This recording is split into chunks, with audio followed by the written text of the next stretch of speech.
Ok, jóvenes, estamos en nuestra clase de mantenimiento preventivo y resolución de problemas. Este es el capítulo 4 de la clase de IT Essential. Y vámonos inmediatamente a los objetivos, pero recuérdense que siempre que vamos a explicar el capítulo, siempre damos un breve recuento de lo que se vio en el capítulo anterior, en este caso el capítulo 3. Recuerden, en el capítulo 3 estuvimos hablando, déjame irme a la parte del resumen. Fíjense, en este capítulo estuvimos hablando del arranque de la computadora. Recuerden que el capítulo 3 no es más que hardware avanzado de la computadora. Hablamos de la configuración de ajustes del BIOS y del UEFI. Describimos lo que era el proceso del POS. Recuerden que el POS no es más que un autoanálisis que se hace el equipo, un autoajuste, que todo el hardware esté necesario esté ahí. El BIOS, que es el sistema básico de entrada y salida. La CMOS, que es lo que guarda todas las instrucciones del BIOS e incluso del UEFI. Y el UEFI no es más que una versión de BIOS más moderna. También hablamos de configurar el firmware de la computadora. Hablamos de energía eléctrica y también la explicación de la energía eléctrica. Describí el bataje y el voltaje. Explicamos lo que eran las fluctuaciones de alimentación. Recuérdense, apagones, energía aterrizada, los picos de voltaje y también los dispositivos que protegen contra los daños causados por las fluctuaciones. Hablamos del UPS, el SPF, los protectores de sobrevoltaje, etcétera, etcétera. También hablamos de las funcionalidades avanzadas de la computadora. Dimos una explicación de la funcionalidad, explicamos la arquitectura de CPU, describimos los discos o arreglos de disco RAID que funcionan para servidores, el RAID 1, el RAID 5, ok. Describimos los puertos, los cables y conectores. Describimos las características del monitor, actualización de la computadora en caso de que usted tenga que cambiar algún componente. Seleccionamos los componentes para actualizar la computadora a fin de que satisfaga los requisitos. Seleccionar los componentes adecuados para actualizar la computadora siempre va de la mano con lo que el cliente necesita. Seleccionar los componentes para las computadoras especializadas, una computadora avanzada para un técnico arquitecto, un técnico jugador, bueno, un cliente jugador, etcétera, etcétera. Protección del medio ambiente, hablamos de la protección del medio ambiente en este punto. También la explicación de los métodos de alimentación segura para proteger el medio ambiente. Y explicamos los métodos vamos a decir, de eliminación segura, o sea, de reciclaje seguro de los componentes. De eso trató el capítulo 3 y ahora sí vamos a pasar a nuestro capítulo 4, donde vamos a hablar de mantenimiento preventivo. Mantenimiento preventivo y resolución de problemas. De eso trata este capítulo 4. Vamos a irnos inmediatamente a los objetivos del capítulo. Fíjense, aquí tenemos objetivo del capítulo. Un objetivo general es el mantenimiento preventivo y otro objetivo general sería el proceso de resolución de problemas. Ahora, en el mantenimiento preventivo tenemos objetivos específicos. Un objetivo específico es explicar por qué el mantenimiento preventivo debe realizarse en las computadoras personales. Y otro objetivo específico, describir el mantenimiento preventivo de la computadora, o sea, de la PC, de la computadora personal. Ahora, en el punto 2, proceso de solución de problemas, o como le dicen en muchos casos, resolución de problemas. Resolver problemas del PC y de dispositivos periféricos. Describir cada paso del proceso de resolución de problemas. Identificar problemas y soluciones comunes para las PC.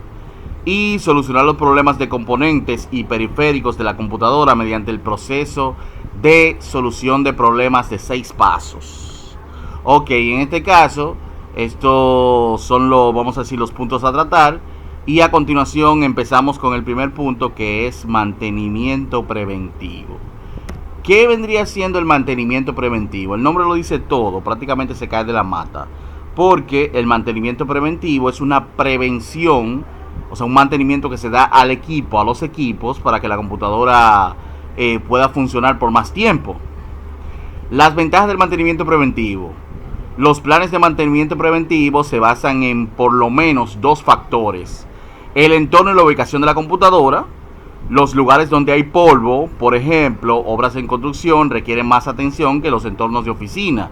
O sea, imagínense que la computadora se encuentra en un lugar al aire libre, que hay mucho polvo. El mantenimiento debería ser más frecuente que en un lugar donde la computadora está en una oficina, bajo aire acondicionado, etcétera, etcétera. El uso de la computadora, también, o sea, el uso que se le dé a esa computadora sería otro factor. Es posible que las redes mucho más, vamos a decir, es posible que las redes de mucho tráfico, como las redes de entornos educativos, requieren tareas adicionales de análisis y de eliminación de software malicioso, sí, como dice aquí, malintencionado, o archivos no deseados. Imagínense una red de una red de educación de estudiantes, muchos estudiantes conectando equipos, conectando memoria. Entonces puede ser que esa red necesite más mantenimiento que una red de una oficina que solamente entran los empleados buscan archivos y recursos dentro de la misma empresa. Ok, seguimos aquí en este punto. Mantenimiento preventivo. El polvo es uno de los enemigos principales. En el caso de en algunos ambientes que se produce mucho polvo, puede considerarse que esto puede provocar fallas en los equipos. Usa un paño suave o una franela para limpiar el exterior del gabinete, del PC. Cuando dice una franela se refiere a una pequeña frasita o un pañito. Incluso en los puntos de venta de equipos de computadora, ellos te venden también unas toallitas especiales que son para limpiar la computadora, libre de pelusa. Si usa un producto de limpieza, coloque ese producto de limpieza líquido en un pequeño, en una pequeña cantidad en el paño de limpieza. Nunca lo aplique directamente en los equipos como recomendación. Usted remoja un poquito el paño y limpie el exterior del gabinete o el monitor, lo que vaya a limpiar. El polvo en el exterior de la computadora pueden viajar a través de los ventiladores de refrigeración hacia el interior. Fíjense cómo se ve la gráfica, todo ese polvo, el abanico entonces para mantenerse ese flujo de aire. Recuérdense que entra aire a la computadora y sale aire para mantener un flujo de aire y mantener los componentes internos refrigerados. Pero se da el caso de que si hay mucho polvo, ese polvo también va a estar fluyendo. El polvo acumulado impide el flujo de aire, reduce la refrigeración de los componentes. Es más probable que se rompan los componentes de la PC cuando se calientan. O sea, cuando hay un componente que se sobrecalienta, puede sufrir un daño más fácil que un componente que se encuentre en un ambiente, en un mejor ambiente. Quita el polvo del interior de la PC con una combinación de aire comprimido y una aspiradora. O sea, tiene que ser una aspiradora que no genere una descarga electrostática. Recuerden que mencionamos que el término ESD se refiere a descarga electrostática. En este caso, una aspiradora ESD de bajo flujo de aire y un paño pequeño que no deje pelusa. Recuerden que tiene que ser un pañito libre de pelusa. Ok, aquí me está hablando ya del mantenimiento preventivo, los componentes internos. Una lista de verificación básica de los componentes para inspeccionar, para detectar polvo y daños incluye un conjunto de disipador térmico y un ventilador. O sea, recuérdense que el disipador y el ventilador se colocan sobre la CPU para mantenerlo fresco, para ir extrayendo todo ese aire caliente que se genera. Esto es una forma de prevención básica. También tenemos los módulos de RAM.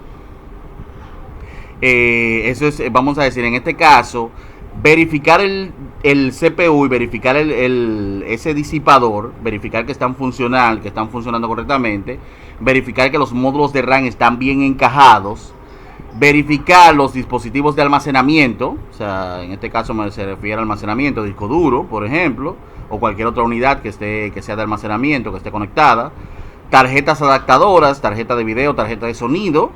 También verificar que están bien conectadas, los cables que están bien ajustados, los dispositivos de alimentación. O sea, se refiere por ejemplo a los que dan energía a los componentes. Recuérdense que hay unos cablecitos especiales que van conectados a los discos duros, que pueden ser SATA o Molex, o hay algunos, vamos a decir, el mismo power que para la energía, el encendido del abanico de la CPU que va conectado al motherboard. O sea, en ese caso se refiere a cables de alimentación. y esos dispositivos necesitan esos cables de alimentación. También tenemos el teclado y el mouse, verificar que están apropiadamente conectados.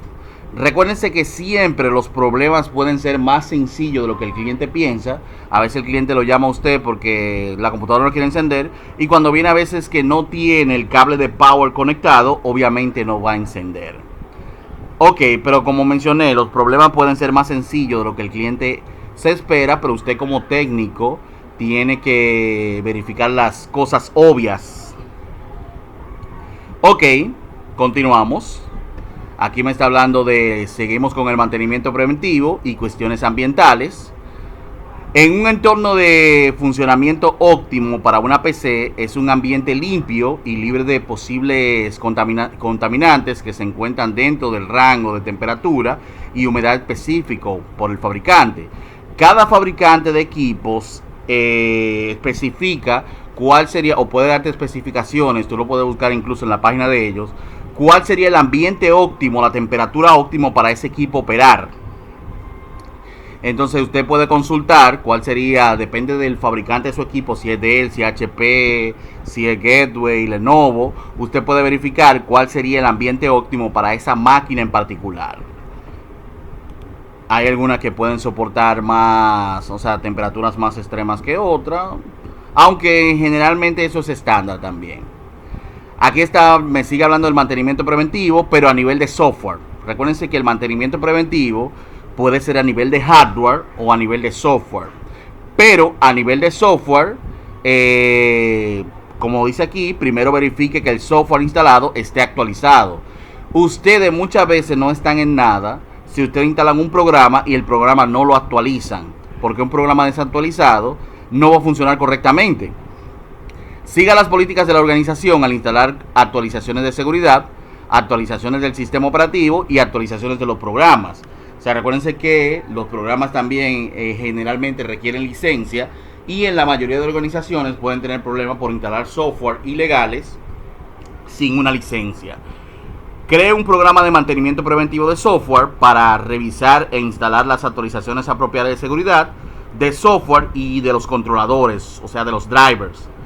Actualizar los archivos de, vamos a decir, actualizar los antivirus, analizar para detectar virus, o sea, pasar el antivirus y el anti-spyware son también una buena opción. Quitar los programas no deseados o los programas que usted no utiliza. Es recomendable que si un programa usted no lo utiliza en su computador, entonces mejor elimínelo. Porque recuérdense que un programa instalado está consumiendo recursos. Si usted no lo usa para nada, sería una mejor opción desinstalarlo. Analizar los discos duros para detectar errores y defragmentar las unidades de disco duro. Recuérdense que existen muchos programas en el mercado que son para detectar errores en los discos duros. Hay un programa muy bueno que se llama el SpinRay. Hay programas que sirven para, vamos a decir, verificar sectores defectuosos de los discos. Y la parte de fragmentar el disco, recuérdense que la información del disco está fragmentada. Toda la información que se guarda en el disco se guarda de forma fragmentada. Entonces el defragmentador lo que hace es que la defragmenta, o sea, la une. Toda esa información la une o la coloca en un lugar más específico que pueda ser luego montado en la memoria más rápidamente, porque ya se ubican los archivos en una sola localización. Se pasará el defragmentador, aunque suena como que se dividió, realmente no. En vez de dividir, el fragmentador lo que hace es que organiza, une la información del mismo tipo. Entonces es prudente pasar el defragmentador en los discos duros periódicamente. Ok, seguimos aquí. Ya aquí me está hablando del proceso de resolución de problemas. El proceso de resolución de problemas, recuérdense, al principio me estuvo hablando de mantenimiento preventivo, que prácticamente el mantenimiento preventivo es alargar la vida útil de los componentes de nuestra computadora. Ahora, el proceso de resolución de problemas es cuando llega un error, porque no importa que nosotros tengamos el mejor programa de mantenimiento preventivo, los errores en los equipos se van a dar en algún momento. Un error en equipos, recuérdense que las máquinas un error en equipo se puede dar por diversos factores. O sea, uno de estos, por usar mucho la computadora se puede dañar. Por no usar la computadora, la computadora también se puede dañar. Y por usarla se puede dañar también. O sea, usándola normal, usándola demasiado, usándola muy poco, como quiera va a fallar en algún momento. Por eso entra esta parte del proceso de resolución de problemas. Ese proceso de solución de problemas serían esos pasos a seguir para corregir una situación en su ordenador, en su computadora. Vamos a la introducción a la solución de problemas. La resolución de problemas requiere un enfoque lógico y organizado de todos los problemas del PC y de otros componentes. La resolución de problemas es una actitud que se perfecciona con el tiempo. Mientras más tiempo usted tiene trabajando con los equipos, corrigiendo problemas, usted se vuelve más experto, obviamente. Antes de comenzar con la resolución de problemas, siempre tome las precauciones necesarias para proteger los datos de la PC. Esta parte lo que está queriendo decir o lo que está especificando es el famoso backup. O sea, debemos hacer un backup de los datos. Debemos hacer una copia de respaldo. Esa copia de respaldo va a permitir que, aunque nosotros, por ejemplo, arreglando la computadora, perdamos algún dato de la computadora, ese dato de la computadora ya está guardado en ese backup y usted lo va a reponer al finalizar su proceso de resolución de problemas. O sea, prácticamente como curarnos en salud con los clientes, porque hay técnicos, por ejemplo, que han borrado archivos importantes y cuando viene a ver pueden tener problemas legales. Su empresa puede tener problemas legales porque usted no guardó la data apropiadamente o también no llevó las precauciones para que cierta información relevante no se vaya a perder. Entonces, para usted curarse en salud, si le preguntan, usted dice, si tenemos un backup, tenemos una unidad donde dice un backup de toda la data, etcétera, etcétera. Ok, entonces, recuérdense que un backup no es más que una copia de respaldo, una copia de seguridad. Aquí ya me está hablando del proceso de resolución de problemas. El proceso de resolución de problemas conlleva 6 pasos que debemos seguirlo fielmente. Esos 6 pasos lo que van a garantizar que nosotros podamos corregir una situación. Al final, esa serie de pasos es para que usted pueda cumplir el ciclo y pueda verificar que el problema se solucionó. Fíjense, el primer paso es identificar el problema. El segundo paso es establecer una teoría de las causas probables. El tercer paso es poner a prueba la teoría para determinar la causa. El cuarto paso es establecer un plan de acción para resolver el problema e implementar la solución. El paso 5 es verificar la funcionalidad total del sistema. Y si corresponde, implementar medidas preventivas. Y el paso 6 es registrar los hallazgos, o sea, registrar todo, documentar, registrar hallazgos, acciones y resultados. Fíjense que son 6 pasos que debemos seguirlo, pero a continuación me comienza a especificar individualmente cada uno. Estos son los 6 pasos del proceso de resolución de problemas. Mira, aquí el primer paso, que es identificar el problema. En el paso 1 usted va a identificar el problema, usted va a obtener la información pertinente del cliente, la información también del equipo, de la computadora o del equipo con el cual se está trabajando, porque puede ser también solucionando un problema con una impresora, puede ser solucionando problemas con otro dispositivo también. Ok, va a dar una descripción del problema. En este caso, fíjense, a partir de cierta información que te puede dar el cliente, puede haber preguntas abiertas y preguntas cerradas. Las primeras preguntas que se le hacen a los clientes, porque usted va a identificar la información con el cliente primero, las preguntas son abiertas. Las preguntas abiertas son aquellas que limitan al cliente a responder, no lo limitan, ¿verdad? Las preguntas abiertas son aquellas que el cliente da una descripción de la situación. Ahora, las preguntas cerradas son aquellas que lo limitan a responder sí o no. O sea, después de usted hacer una pregunta abierta, como ¿qué está pasando con el equipo? Que el cliente te explique una situación, tú puedes hacer una pregunta cerrada. La pregunta cerrada vendría siendo, ¿usted instaló algún programa? ¿Usted desinstaló alguna aplicación? ¿Alguien más usa la computadora? O sea, son respuestas simples. En este caso, mira aquí, información del cliente. La información del cliente, usted puede tener una plantilla de trabajo, ya sea digital en la computadora o ya sea en una hoja impresa, donde usted va a poner o colocar el nombre de la empresa, nombre del contacto, la dirección, el número de teléfono, la configuración de la computadora. Entonces, en este caso, también en esa hoja de trabajo usted va a poner el fabricante y modelo del equipo, el sistema operativo, el entorno de red en el cual se maneja, el tipo de conexión que utiliza, y también va a dar una descripción del problema. Con esas preguntas abiertas y esas preguntas cerradas, ya usted puede dar una descripción de cuál es el problema. Si el problema tiene que ver con el hardware, si el problema tiene que ver con el software, si el problema es con el disco duro, si el problema es con la memoria, etcétera. Una forma de usted identificar o de, vamos a decir, luego tener información más específica es con los mensajes de error que le puede tirar la computadora. Recuerde que nuestra computadora nos puede dar un mensaje de error en la pantalla, que a veces nos tira unos códigos, que esos códigos nos sirven para nosotros corregir ciertas situaciones. Ahora también puede ser los sonidos, como dice aquí, secuencia de sonido, los códigos de bit. Esos códigos de bit también que varían de un fabricante a otro, como mencionamos en capítulos pasados. Puede ser una forma también de nosotros identificar cuál es el problema.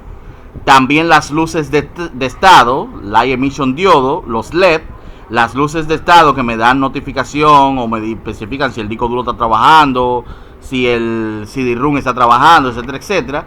Esas luces de estado también nos pueden servir como una forma de identificar ciertos problemas. Y el mismo proceso del POS, el Power on Cell Test, que recuérdense que hace una verificación de todo el hardware necesario que esté funcional.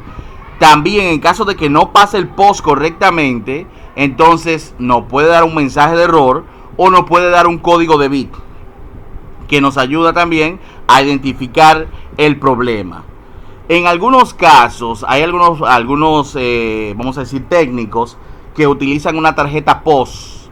Las tarjetas POS les sirven para ellos verificar problemas. Déjame ver si puedo enseñarle una tarjeta POS. Déjame ver si el internet está trabajando. Ok, déjame hacerlo desde aquí, de este navegador. Entré a Google. Vamos a ver, y aquí en Google entonces voy a escribir tarjeta POS, o le voy a poner una postcard. Ahora, si pongo postcard, él va a pensar que es como una tarjeta postal. Pero no, voy a poner postcard PC, a ver si él lo relaciona. Vamos a darle a imágenes. Mira aquí, eso es una tarjeta una tarjeta POS.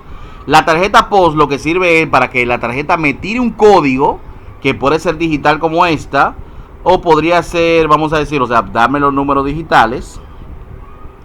Hay algunas que tienen otros mecanismos, o sea, que puede ser que tengan una pantallita, o puede ser que también, bueno, a nivel, ellos tienen como un reloj o una pantallita parecida al reloj. Hay algunas que tienen una pantallita digital completa. Pero está bien, la idea es que esa tarjeta POS me tira un número, y ese número, con el manual de ella, usted puede identificar si el problema es de memoria RAM, si el problema es de disco duro, si el problema es del motherboard, y así sucesivamente. Ok, vuelvo al capítulo. Entonces, recuérdense que el POS es un proceso o un paso relevante para identificar también situaciones de problemas que podemos tener en nuestra PC. El primer paso, que es identificar el problema, recuérdense que envuelve un contacto directo con el cliente, donde usted va a hablar con él antes incluso de usted verificar la situación en la computadora. Paso 2. El paso 2 es establecer una teoría de las causas probables. En el paso 2, el dispositivo está apagado, el interruptor de alimentación de un tomacorriente está apagado. O sea, quiere decir que estas son las posibles causas teóricas de una situación. El dispositivo está apagado. Como mencionamos anteriormente, el cliente a veces piensa que la situación es peor de lo que realmente es. Porque a veces el cliente te llama que la computadora no enciende, y cuando viene a veces es que la regleta está apagada. El interruptor de alimentación de toma corriente está apagado. Eso puede ser una situación. El protector contra sobrevoltaje está apagado. Las conexiones de cables externos están flojas. Incluso puede ser que el cable de power, el cable de energía, el power cord, esté flojo, no esté conectado. El disco sin arranque se encuentra en una unidad de arranque designada. Recuérdense que en el caso de, bueno, eso pasaba mucho antes. Incluso pasa en muchos casos con las memorias. Si usted conecta una memoria y el sistema tiene que bootear del USB primero, entonces él va a estar buscando como una instalación, y si la memoria no tiene nada para instalar, él se va a quedar en espera, la máquina no va a subir. Usted como técnico lo sabe, simplemente va a extraer la memoria y va a reiniciar la máquina y todo va a funcionar normal. Pero para un cliente que no sabía eso, no podía quizá darse cuenta que había una memoria conectada ahí en la PC, detrás de la PC, y eso pasaba también con los disquetes, que a veces si el disquete estaba dentro, la máquina no subía. Entonces, por eso siempre verifique el orden de arranque en la configuración del BIOS, que esté correcto. Recuérdense que en una secuencia normal, la búsqueda del sistema operativo debe establecerse primero por el disco duro. Ahora, cuando usted lo cambia a CD-ROM, es porque usted va a instalar por el CD-ROM. Si usted lo cambia a memoria, es porque usted va a iniciar el proceso de instalación a través de una memoria USB. Ok, ese sería el paso 2. Vamos a decir, en resumida cuenta, el paso 2 es basado en lo que tú hablaste con el cliente en el paso 1, y tú verificando situación en la computadora, tú puedes establecer una teoría de las causas probables. Ahora, paso 3, poner a prueba la teoría para determinar la causa. Tú en el paso 2 determinaste una serie de situaciones que podrían ser la causa. Ahora en el paso 3 tú lo vas a poner a prueba. Pasos comunes para determinar la causa. Asegurarse que el dispositivo esté encendido. O sea, si usted verificó que el dispositivo por X razón estaba apagado, verifique que realmente esté encendido, bien conectado.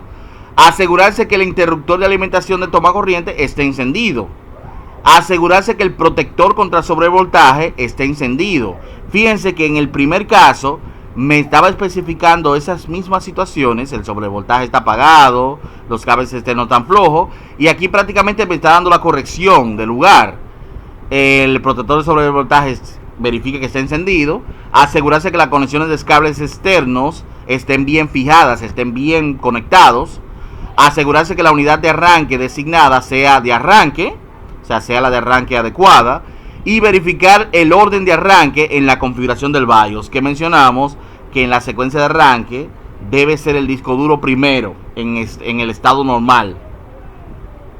Ok, paso 3, que es poner a prueba la teoría para determinar la causa. Fíjense que les digo un dato. En el paso 3 se pudo haber corregido la situación. Pero ¿qué sucede? Si se corrige la situación en el paso 3, debemos saltarnos inmediatamente al paso 6, que es registrarlo. Ahora, si no se corrige, debemos seguir la secuencia. El paso 4, que es establecer un plan de acción para resolver el problema e implementar la solución. Si no se logró solucionar el problema en el paso anterior, como estaba especificando antes, debe realizar una investigación más exhaustiva para implementar la solución. Para esto, usted puede buscar registros de reparaciones de soporte técnico. Quizás si usted no le ha llegado a la situación a corregir el problema, usted puede verificar en registros de reparaciones. A veces lo podemos buscar en internet, y hay manuales también de registros de técnicos que podemos tener una situación similar y nos ayuda a corregir el problema. Puede ser también consultarlo con otros técnicos. Que nos pueden dar también, quizás tengan más experiencia y nos pueden dar una posible solución. Los sitios web de preguntas frecuentes con los fabricantes, las famosas FAQ. O sea, FAQ se refieren a las preguntas frecuentes con respuesta del fabricante. Vamos a buscar los FAQ. FAQ, que recuérdense que eso significa Frequency. A ver si recuerdo cómo se escribe. Frequency Answer.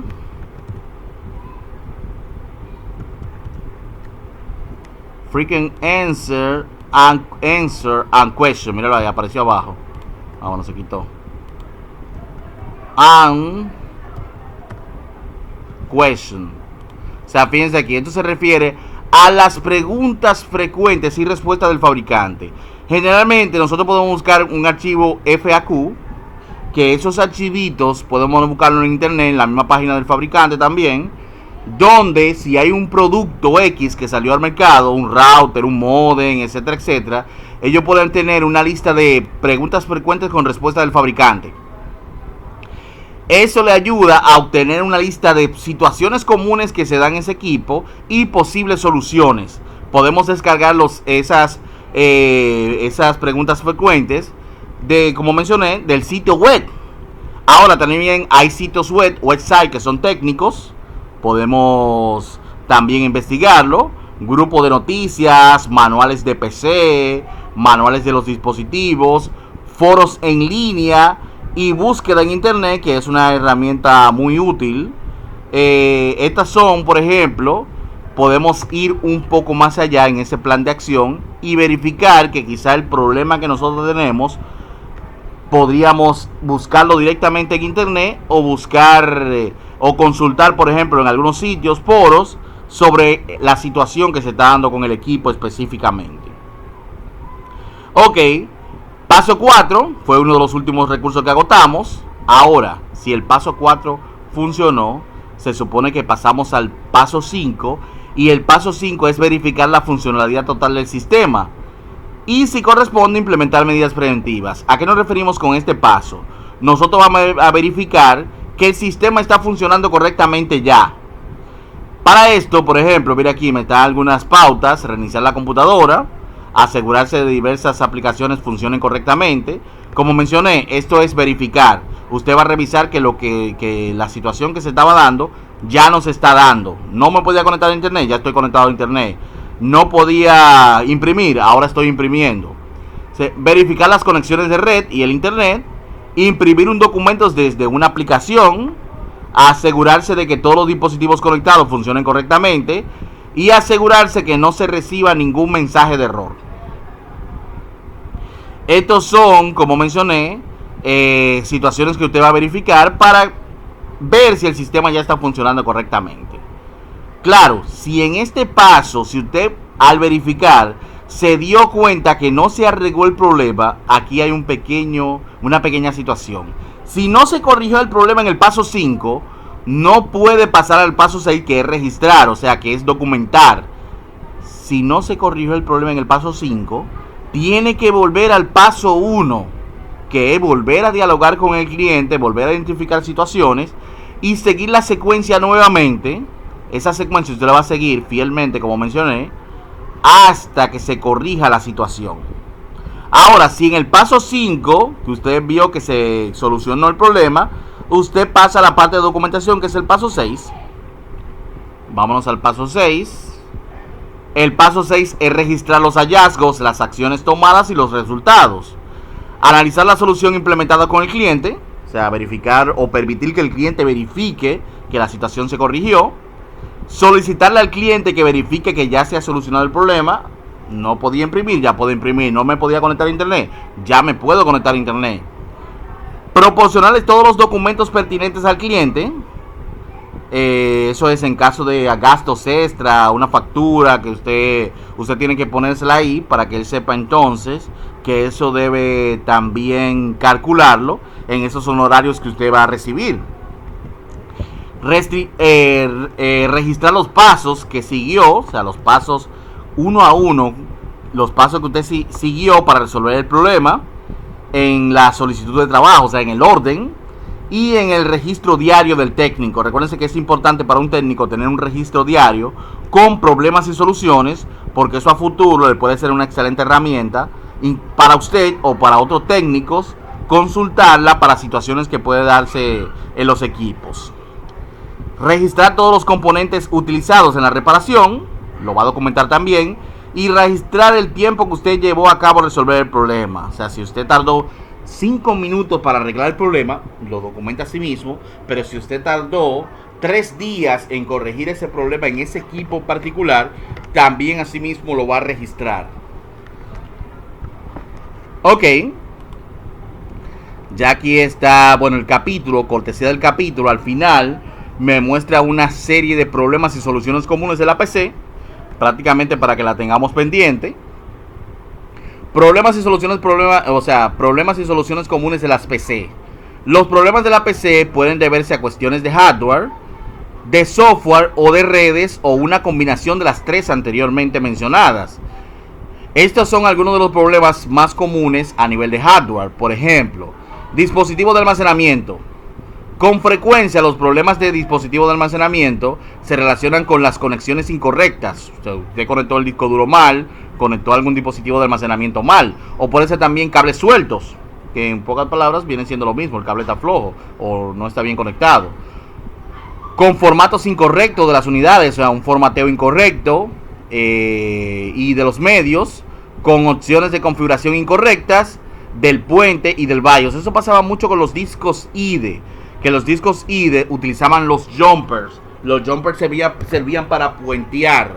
Ya con los discos SATA no es necesario utilizar esos puentes, pero vamos a enseñar una gráfica rápida de los puentes. Voy a poner aquí en Google el jumpers. Voy a poner HDD jumper para que se entienda la idea. HDD hard disk drive. Y le voy a poner jumper. Vamos a ver si me busco una gráfica. Mira aquí el pequeño jumper. Vamos a darle imágenes para que me aparezcan muchas imágenes. Pero mira aquí, en este caso, esas son las acciones para colocar los jumpers. Los jumpers son estos pequeños puentes que unen dos contactos. Y fíjense aquí como me muestra esta etiqueta, que esa etiqueta generalmente venía con arriba en los discos IDE. Como mencioné, en los SATA que son más modernos ya no es necesario esa configuración. Pero para usted especificar cómo va a trabajar el disco, usted colocaba el jumper en la posición correcta. Mira, aquí el disco está trabajando como maestro. Aquí el disco duro está como esclavo, sin jumper. Aquí el disco duro está cable select, que cable select es como para trabajar automático. Para que simplemente por la posición del cable vamos a decir, se especifique la función del disco. Cuando usted tiene una correa IDE, recuérdense que la correa tiene dos extremos. Tiene una conexión que va al motherboard, una que va al centro y una que va al dispositivo. El disco duro que estaba conectado al extremo principal era el maestro. El disco duro que estaba en el centro era el esclavo. Entonces esto es en caso de que usted lo vaya a poner como esclavo. Entonces ya hay otras opciones de configuración. Mira aquí en el segundo gráfico, me muestra más o menos también utilizar quizás dos jumpers o un jumper para ponerlo en una especificación de disco. Entonces a eso se refiere con esa configuración incorrecta de puentes. O una configuración incorrecta también en el BIOS. Número 2. Placa base y componentes internos.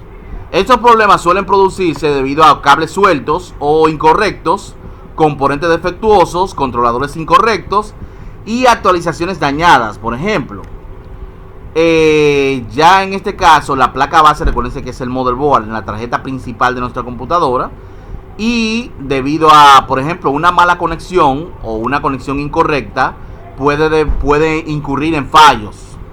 También puede ser los drivers del dispositivo instalados incorrectamente también pueden producir errores. Ok, aquí me está hablando ya de placa base y componentes internos. Bueno, placa base y componentes internos fue lo mismo que especificamos ahora. Ahora vamos a la fuente de alimentación. La fuente de alimentación, el famoso power supply. Los problemas vamos a decir, problemas de alimentación con frecuencia se deben a fuentes de alimentación defectuosas. O sea, hay un problema con el power supply.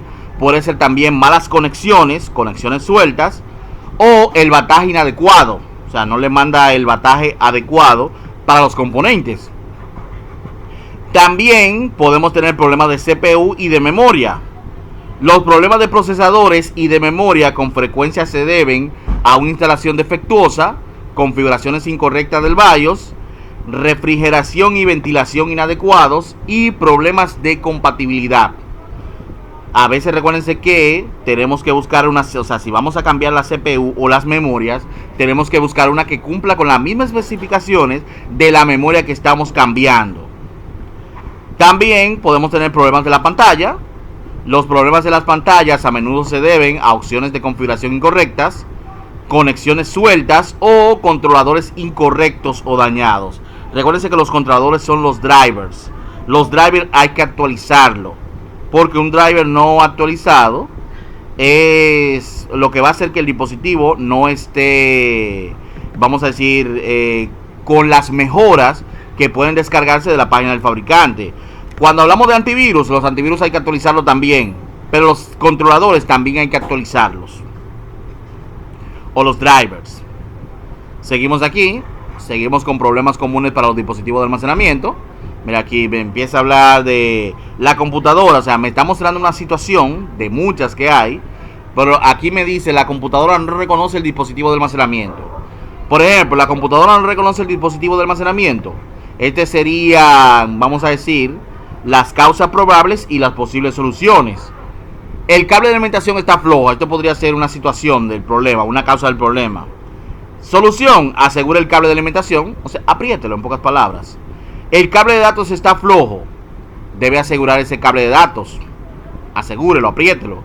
Los puentes se establecen de manera incorrecta. Recuérdense la configuración de jumper que habíamos hablado anteriormente. Eso recuérdense que solamente funciona en los discos IDE, en los discos PATA, no nada que ver en los discos SATA. Fallo del dispositivo de almacenamiento, reemplazar el dispositivo de almacenamiento, si el disco duro por ejemplo está fallando. La configuración del dispositivo de almacenamiento en el BIOS es incorrecta. Restablecer la configuración del dispositivo de almacenamiento en el BIOS. Esas son situaciones, por ejemplo, vamos a decir, con nuestra computadora, o en este caso no reconoce el dispositivo de almacenamiento. Puede verse a una de estas situaciones. Incluso ustedes pueden descargar un PDF de estas situaciones para que lo guarden y así tengan una lista de posibles problemas de almacenamiento y posibles soluciones. Miren otras situaciones. La computadora no reconoce un disco óptico, no reconoce una unidad óptica como CD-ROM. La computadora no expulsa el disco óptico. Recuerden que generalmente los CD-ROM tienen como un hoyito que usted le puede meter una agujita, algo metálico para que saque el CD o el DVD cuando no quiere expulsarlo por X razón. La computadora no reconoce una unidad externa extraíble.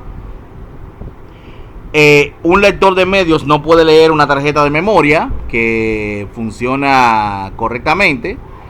Y también recuperar datos de una unidad de memoria flash, USB o guardar datos a dicha unidad lleva mucho tiempo. Entonces, en este caso, fíjense que son diferentes situaciones que se pueden dar. Y también cada una le va a dar diferentes situaciones y posibles soluciones. Ok, miren otra situación aquí. El reloj de la computadora no mantiene la hora. O sea, eso es como que nosotros vamos aquí al reloj del sistema y no está en hora. Entonces, posibles situaciones. El reloj de la computadora no mantiene la hora correcta y la configuración del BIOS cambia cuando se reinicia la computadora. Bueno, o la configuración del BIOS. En este caso son causas probables y posibles soluciones. La batería de la CMOS puede estar floja. O sea, puede ser que tengamos que agarrar y ajustar la batería. O sea, asegure la batería, conéctela correctamente. Ahora, también puede ser que la batería de la CMOS puede haberse agotado, puede haberse dañado, está pidiendo reemplazo. O sea, en este caso tiene que ser reemplazar la batería. Ok. Problemas y soluciones comunes para las fuentes de alimentación. Por ejemplo, identificar el problema. La computadora no enciende. Mira aquí, la computadora no enciende. Estas son causas probables por las cuales la computadora no enciende. Y soluciones posibles. Por ejemplo, la computadora no está enchufada al tomacorriente de corriente alterna. Enchufar la computadora al tomacorriente de corriente conocido, de corriente alterna conocido. El tomacorriente de corriente alterna presenta una falla, podría ser la causa. Solución: conectar la computadora a un tomacorriente de corriente alterna conocido. El cable de alimentación presenta una falla. Posible solución: utilizar un cable de alimentación conocido. El interruptor de la fuente de alimentación no está encendido. Encender el interruptor de la fuente de alimentación. El interruptor de la fuente de alimentación se configuró para un bataje incorrecto. Recuerden que hablamos de 110 y 220, que podemos switcharlo, al menos que el equipo sea automático. Entonces, encender el interruptor de la fuente de alimentación, bueno, en este caso sería definir la configuración de bataje correcta para el interruptor de la fuente de alimentación. El botón de encendido no está conectado correctamente al conector del panel frontal. Orientar correctamente el botón de encendido hacia el conector del panel frontal del gabinete y volver a conectar. Última situación: la fuente de alimentación presenta una falla. Instalar una fuente de alimentación conocida. Ok, estas son situaciones que se pueden dar a la hora de, vamos a decir, nuestra computadora no enciende. También me está mostrando la situación: la computadora se reinicia, se apaga en forma inesperada, o hay humo o olor, vamos a decir, a componentes eléctricos quemados. Recuerden que ahí puede haber un fallo eléctrico. También se da el caso que puede ser que la computadora, vamos a decir, se esté sobrecalentando y se está provocando ese calor que genera entonces esas quemadas. Seguimos con problemas y soluciones comunes de la CPU y de la memoria. Mira, aquí me está mostrando una situación. La computadora no arranca y se bloquea. Cuando habla de se bloquea, aquí se refiere a que se frisa. La computadora se frisa. La computadora no arranca o se bloquea. Causa probable: la CPU, se está recalentando la CPU.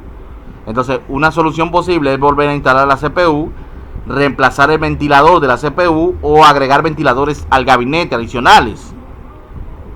Otra situación: el ventilador de la CPU presenta una falla. Reemplazar el ventilador de la CPU. Otra situación: la CPU presenta una falla. Reemplazar la CPU.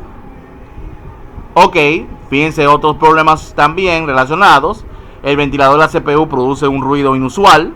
Recuerden que a veces nosotros, hay personas técnicos que tienden a cambiar algunos ventiladores porque hacen mucho ruido. La computadora se reinicia sin advertencia, se bloquea o muestra mensajes de error en la pantalla. Vamos a decir, después de realizar una actualización de CPU del núcleo de único a un, vamos a decir, CPU de doble núcleo, la computadora funciona más lentamente y se muestra solo un gráfico de la CPU en el administrador de tareas. Recuerden que hay sistemas que no reconocen múltiples núcleos y hay que hacerle una configuración o actualizar, bajarle una actualización o instalarle un programa. No se puede instalar una CPU en la placa madre. En este caso, recuerden que tenemos que buscar una CPU que sea compatible con nuestro motherboard. La computadora no reconoce la RAM que se agregó. Y después de actualizar Windows, la computadora funciona muy despacio. Estas son situaciones comunes que se pueden dar a nivel de la CPU y de la memoria. Continuamos. Ya aquí me está hablando de problemas y soluciones comunes para las pantallas. En este caso me está mostrando una situación. La pantalla recibe alimentación, pero no muestra ninguna imagen. Posibles causas: el cable de video está flojo o dañado. Recuerden, el cable VGA, el DVI o el HDMI no está bien conectado. Se vuelve a conectar el cable de video o reemplácelo. Otra situación: la computadora no envía una señal de video a la pantalla externa. Utilizar la tecla función junto con la tecla de multipropósito correspondiente para cambiar la pantalla externa. Eso sucede mucho con la laptop, que la laptop tiene una tecla función, que usted tiene que darle a la tecla función y darle a la tecla apropiada para que se despliegue una imagen en un proyector desde su laptop, por ejemplo. Todas las laptops tienen una tecla función. Ok, la tecla que dice FN. Aquí ya me está hablando de herramientas de referencia personal. Las herramientas de referencia personales incluyen guías de resolución de problemas, manuales del fabricante, guías de referencia rápida y diarios de reparaciones. Además de las facturas, los técnicos mantienen un diario de las actualizaciones y las reparaciones. Notas: tome notas a medida que avanza en el proceso de resolución de problemas y la reparación. Consúltelas para evitar repetir pasos y para determinar qué se necesita, qué usted necesita hacer a continuación.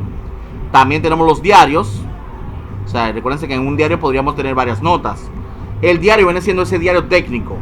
Incluye descripción del problema, las posibles soluciones que se intentaron para resolverlo y los pasos que se siguieron para resolver el problema. Ese diario, recuerden que mencionamos que le sirve a futuro a usted o a otro técnico para hacer consultas de problemas comunes y soluciones. Mencione cualquier cambio realizado en la configuración del equipo y cualquier respuesta que se haya utilizado durante la reparación. El diario, las notas pueden ser valiosos cuando se encuentran con situaciones similares en el futuro. También tenemos el historial de reparaciones. Recuérdense que el diario viene siendo trabajos del día, pero el historial ya viene siendo todos esos diarios. Realice una lista detallada de los problemas y las reparaciones que incluye la fecha, los repuestos utilizados y la información del cliente. Este historial le permite al técnico determinar que el trabajo se realizó en una PC específica en el pasado. Ok, estas son herramientas de referencia personal que usted puede utilizar. Esas notas, diario o historiales de reparaciones. Ok, herramientas de referencias en internet. Hay muchas herramientas en internet que podemos utilizar. Por ejemplo, internet constituye una excelente fuente de información sobre problemas de hardware específicos y sus posibles soluciones. O sea, problemas en general. Aquí me especifica el hardware, pero es problemas en general. Los motores de búsqueda de internet como Google es el motor de búsqueda más conocido de este lado del mundo, por lo menos. Los motores de búsqueda son una excelente herramienta que nos ayudan a buscar posibles problemas y soluciones. Los grupos de noticias, preguntas frecuentes con respuesta del fabricante, los FAQ, los manuales de PC en línea, los foros y los chats en línea, los sitios web técnicos, todos son herramientas de referencia que podemos utilizar a través del internet. Recuerden que el internet es la autovía de la información. Y en el internet encontramos prácticamente toda la solución para todo. Seguimos. Problemas y soluciones avanzadas para el hardware. Instrucciones. Ya aquí en este caso me está mostrando, vamos a decir, bueno, esto es una actividad que usted tiene en el capítulo. Esto es aplicar el proceso de resolución de problemas a periféricos y componentes de la PC. Instrucciones. Haga clic en el problema del lado izquierdo que aparece en la pantalla, causas probables y las posibles soluciones. En cualquier momento haga clic en otro problema y recuérdense que siempre aquí en el lado izquierdo le va a dar una idea de problemas y soluciones comunes. Por ejemplo, aquí me está dando, no se puede encontrar la RAID. Recuérdense que son los arreglos de disco duro RAID, Redundant Array of Inexpensive Disks. También puede ser que la RAID deja de funcionar. Las computadoras presentan un rendimiento lento. La computadora no se reconoce la unidad externa extraíble. Después de actualizar el firmware de la CMOS, la computadora no arranca. La computadora se reinicia sin advertencia, se bloquea o muestra mensajes de error. Vamos a decir, errores, por ejemplo, ya sea del sistema. Después de realizar una actualización de la CPU o el núcleo de una CPU multinúcleo, la computadora funciona más lentamente y muestra solo gráficos de CPU. Recuerden que muchas veces hay que actualizar esa CPU o bajarle una actualización al sistema para que reconozca más de un núcleo de CPU. Ok, aquí hay una práctica de laboratorio que está en el capítulo. Uso del multímetro y el medidor de fuente de alimentación. Recuerden que todas las prácticas están arriba. Bueno, las opciones de práctica están disponibles para subirse en Cisco ya. Esta práctica de laboratorio aprenderá a utilizar y manipular el multímetro y un medidor de fuente de alimentación. Vamos a ver, hay otra práctica de laboratorio, solución de problemas de hardware. En esta práctica de laboratorio deberá diagnosticar la causa de varios problemas de hardware y los solucionará.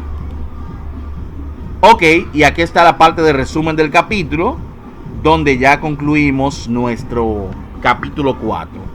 Bueno, hasta aquí esta presentación y nos vemos entonces en el siguiente video. Cambio y fuera. Ok, déjame detener el video.